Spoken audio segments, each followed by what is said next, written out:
प्रिय विद्यार्थियों, आज की इस कक्षा में हम सामाजिक स्तरीकरण यानी सोशल स्ट्रेटिफिकेशन के अर्थ और विशेषताओं को समझने का प्रयास करेंगे।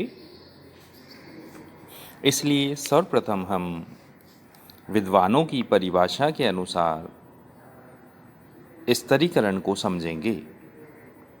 पहले हम ऑगबन एवं नेमकॉफ द्वारा दी गई परिभाषा को समझेंगे।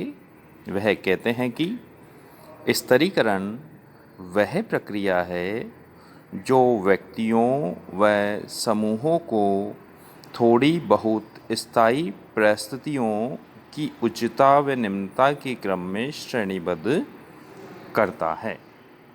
इसी प्रकार दूसरी परिभाषा हम टॉलकट पार्सन्स के अनुसार लेते हैं। आप कहते हैं कि किसी समाज व्यवस्था में व्यक्तियों का ऊंचे और नीचे के क्रम विन्यास में विभाजन ही स्तरीकरण है।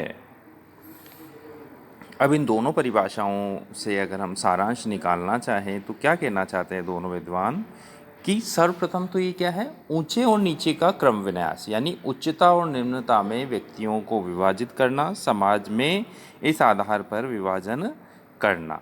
यानी सब व्यक्ति, जैसा कि हम जानते हैं कि समाज में सभी व्यक्ति समान परिस्थिति वाले नहीं होते हैं, तो उनमें जो किसी को उच्च समझा जाता है, किसी को निम्न समझा जाता है, चाहे वो पैसे के आधार पे हो, जाति के आधार पे हो या अन्य विविध आधार पे हो, तो ये चीज़ें ही स्तरीकरण है, ये स्थिति स्तरीकरण है।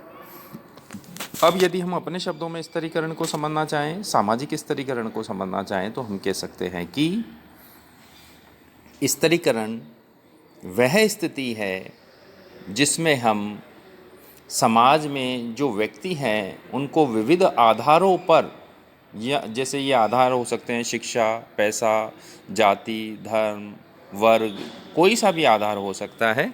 इस आधार पर अगर उच्चता और निम्नता के क्रम में विभाजित करते हैं, यानी किसी को दूसरे की तुलना में ज़्यादा उच्च और निम्न समझा जाए, तो ये स्थिति सामाजिक स्तरीकरण कहलाती है। आप समझ ही गए होंगे मेरी बात को। यानी समाज में जो हमें अलग अलग स्तरों में जो समाज विभाजित नज़र आता है, किसी को उच्च और निम्न समझा जाता है, इस स्थिति को हम सामाजिक स्तरीकरण कहते हैं।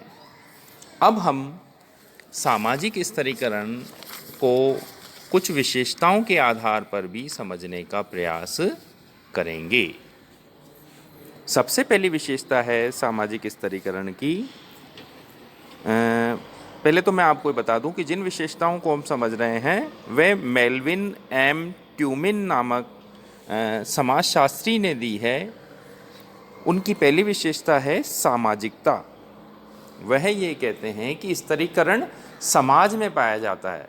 सामाजिकता का यहाँ मतलब क्या है कि स्तरीकरण का संबंध समाज से है, समाज में ही स्तरीकरण पाया जाता है। जहाँ जहाँ भी समाज है वहाँ पर सभी जगह स्तरीकरण हमें देखने को मिलता है, चाहे प्राचीन समाज हो चाहे वे आधुनिक समाज हो।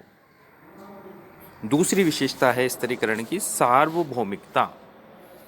स्तरीकरण सार्वभौमिक या यूनिवर्सल है, या यूनिवर्सल या सार्वभौमिक होने का मतलब ये होता है कि स्तरीकरण उन सभी जगह पाया जाता है जहाँ भी मानव है। यानी कोई भी ऐसा समाज अछूता नहीं है जिस समाज में स्तरीकरण नहीं पाया जाता हो।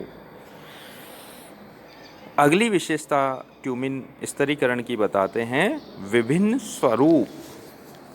यानी स्तरीकरण के अनेकों स्वरूप हमें हमारे समाज में देखने को मिलते हैं। इसकी बहुत सारी फॉर्म्स होती है, जैसे कि मान लीजिए कि आयु के आधार पर स्तरीकरण, हम कह सकते हैं जाति के आधार पर स्तरीकरण, वर्ग के आधार पर स्तरीकरण, या लैंगिक आधार पर स्तरीकरण।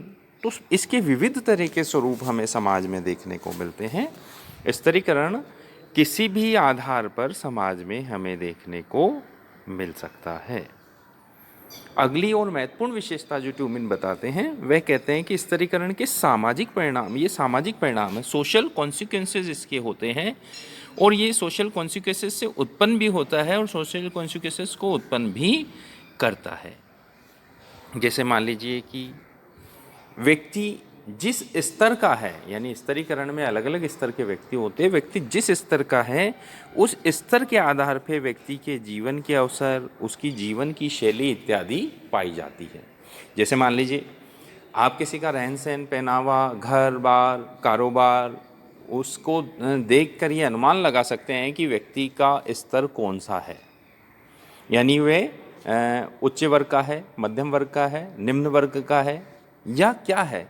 तो ऐसी स्थिति में स्तरीकरण जो है इसके सामाजिक परिणाम यानी जीवन के अवसर को ये प्रभावित करता है, इससे ही जीवन के अवसर निर्धारित होते हैं, जीवन शैली भी इससे निर्धारित होती है।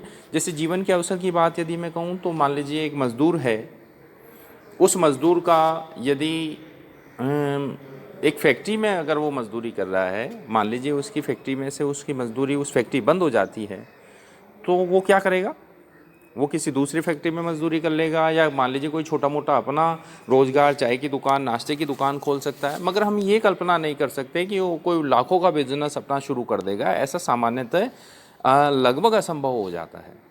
मगर एक फैक्ट्री मालिक की अगर फैक्ट्री बंद हो जाए तो हम उम्मीद करते हैं, यानी उसके पास ऐसे अवसर होते हैं कि वो अपनी नई फैक्ट्री शुरू कर सकता है उसकी क्षमताओं और स्तर के आधार पर।